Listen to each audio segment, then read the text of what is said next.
perquè no és que són perillosos, que és que són uns criminals. I ho han fet en el cap fred.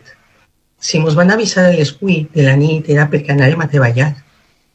Si no van tancar les classes era perquè anàrem a treballar i ens van deixar abandonats en les carreteres. I ara avui han fet el mateix.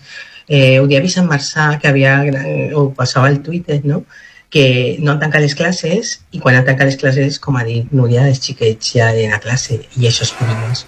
Però aquesta gent actua sabent el que fa i fan números i guanyen més els números i signes que nosaltres. Perquè ara sí, ara València, tot el País Valencià està devastat perquè clar, les principals línies, tot, però ells compten que això ho tornaran a refer perquè algú va dir, no sé si és Kissinger, això Vicent ho sap millor que jo, que després d'una guerra on se treuen més diners és en la reconstrucció. I crec que aquesta gent haurien de jutjar-los per criminals.